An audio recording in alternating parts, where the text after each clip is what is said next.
মুসলিম ভাইয়ের মন খারাপ। তা আমি জিগাইলাম, ভাই কিতা বেনসবেনালা চেহারাটা এরকম করে কই যাইতেছো, কার কইছা?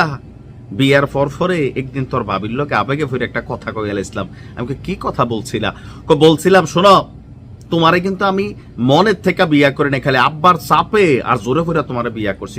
এই হইলো আর কি হইলো? এরপরের থেকে তোর কোনো কথা উঠলে আমার কি ঠেয়া পড়ছিনি? আপনি কি আমার মন থেকে বিয়া করছেন? ঠেহাত ফিরে না করছেন, এখন যাই আমি এটা পারতাম না করতাম।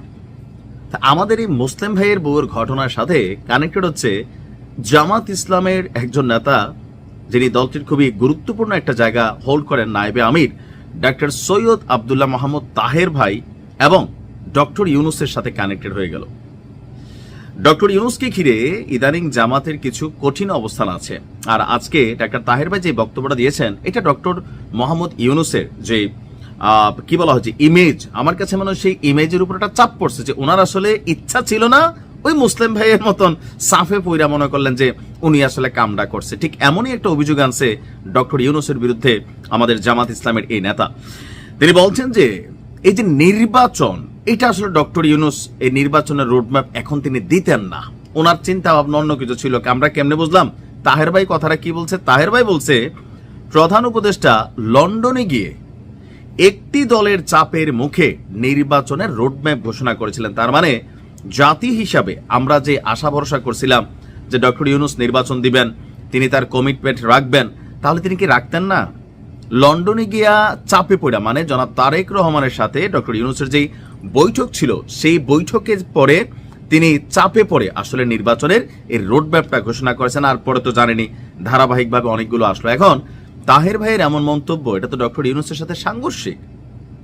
এখন জামাতকে নির্বাচন চায় না? অবশ্যই চায়। আমি বরাবর বলছি, সারা বাংলাদেশে জামাত ইসলাম তাদের নির্বাচনী কর্মকাণ্ড যেইভাবে গোছাইছে, অনলাইন বলেন অফলাইন বলেন, এলাকা ভিত্তিক ভাবে তাদের যে প্রার্থী সিলেকশন কমপ্লিট হয়ে গেছে, এমনকি আগামীতে কারা চেয়ারম্যান হবেন, উপজেলা চেয়ারম্যান হবেন, ওই পর্যন্ত কিন্তু জামাত তাদের প্রিপারেশন প্রস্তুতি রাখছে, যেটা বিএনপি বা অন্যান্য দলের বেলায় এখনো একটা এলাকা থেকে 5-7জনকে ডাইকা নিয়ে সেখান থেকে সবাইকে ম্যানেজ করা একজনকে আসলে নমিনেশন দিবেন এই অবস্থায়।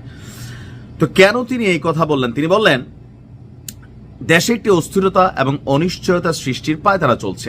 জনগণ ফেব্রুয়ারিতে একটি নির্বাচন চায়। নির্বাচনের ঠিক আগে এই ধরনের অনিশ্চয়তা সৃষ্টি করা নির্বাচন প্রক্রিয়াকে বাধাগ্রস্ত করবে। আমরা আশা করব প্রধান উপদেষ্টা কোনো চাপে নতি স্বীকার করবেন না। তো তিনি তো করতেছিলেন না ভাই, তিনি তো বলতেছেন পৃথিবীর এমন কোনো শক্তি নাই এই নির্বাচন ঠেকাইবে মাইকা বাপ।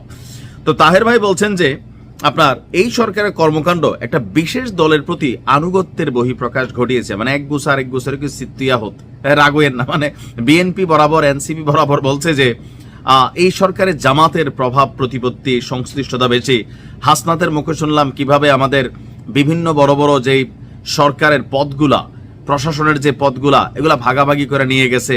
আমরা কিন্তু এগুলো তো শুনছি যে এই সরকার বিএনপি জামাতের আনুকূল্য দিচ্ছে, বিএনপি বলতেছে জামাতের আনুকূল্য দিচ্ছে, জামাত বলতেছে বিএনপির আনুকূল্য দিচ্ছে।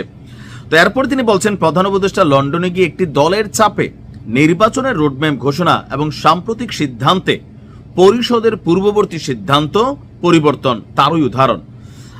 এখন আমরা আমার কাছে মনে হয় তারপর হচ্ছে বিভিন্ন রাজনৈতিক দলের প্রতীক ব্যবহারের বিষয়ে গৃহীত সিদ্ধান্ত পুনর্বিবেচনা করা এই সরকারের নিরপেক্ষতার ক্ষতি করছে। এটা কিন্তু সত্য। জামাত বলছে আমরা এই সিদ্ধান্ত মানি না এবং এর নিন্দা জানাই। এখন এটা কেন? যে এনসিপির কলি দিচ্ছে, শাপলাটা দেয় নাই। তো আমরা অনেকে বলছিলাম কলি যেহেতু দিচ্ছেন একটু ফুটাইয়া শাপলাটাই দিতেন। তাহের ভাই ওইটা বললো যে নির্বাচন কমিশনের এই মুহূর্তে এই যে সিদ্ধান্ত, এটাও কি স্বতন্ত্র মেরুদণ্ডযুক্ত একটা নির্বাচন কমিশনের আউটলুক হচ্ছে? এটা কিন্তু হচ্ছে না।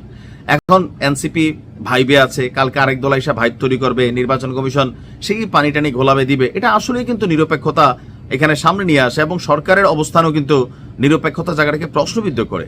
এখন এই যে বক্তব্য হাটে হাড়ি ভাঙলে টেমে এসে, এটা সরকারের কি বা ডক্টর ইউনুসের জন্য আসলে কি হচ্ছে? এটা এই মুহূর্তে ওনার জন্য ক্ষতি হচ্ছে। মানে চারদিক থেকে মাইনকার চিপা বলেন, মাইনকার চাপ বলেন, সবকিছু কিন্তু ওনার উপর দিয়ে যাচ্ছে। দেখা যাক এটা নিয়ে সরকার কি বিবৃতি দেয়। ভালো থাকবে।